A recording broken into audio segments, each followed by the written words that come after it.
ඔයාලා මේ දකින්නේ සාමාන්‍යයෙන් දකින්න තියෙන විදිහේ බුදු පිළිමයක් හෝ විහාරයක් නෙමෙයි. මේක වසර ගණනාවක් තිස්සේ වතුරයට හැංගිලා තිබෙන හරි අපූරු ඒ වගේම ටිකක් දුප්පර කතාවක් තියෙන තැනක්. මේ තැන තියෙන්නේ නුවරඑළිය දිස්ත්‍රික්කයේ කොත්මලේ ජලාශයේ මැද. මේකේ නම තමයි කඩදොර රජමහා විහාරය.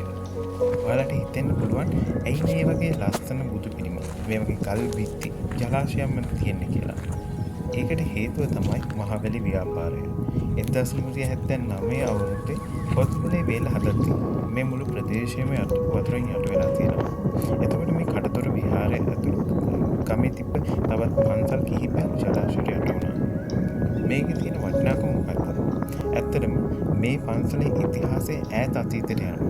ජනප්‍රවාදවල කියවෙන විදිහට දුටුගැමුණු රජතුමා කොත්මලේ ප්‍රදේශයේ හැංගිලා හිටපු කාලයට මේක සම්බන්ධ වෙනවා. ඉස්සර කාලේ මායා රටයි කුණු රටයි යා කරපු ප්‍රධාන දොරටුවක් විදිහට මේ කඩදොර ප්‍රදේශය හඳුන්වලා තියෙනවා. ඔයාලා මේ වීඩියෝ එකේ දකින බුදු පිළිම ඒ වටේට තියෙන මූර්ති දිහා පොඩ්ඩක් බලනකොට අවුරුදු 40කට වැඩි කාලයක් වතුරයට තිබුණා.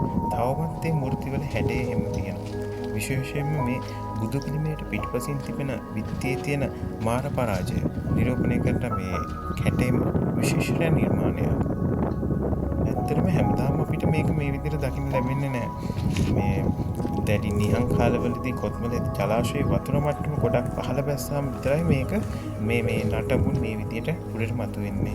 සාමාන්‍යයෙන් පෙබරවාරි මාර්තු අප්‍රේල් මාසවලදී මේක දකින්න ලැබෙනවා.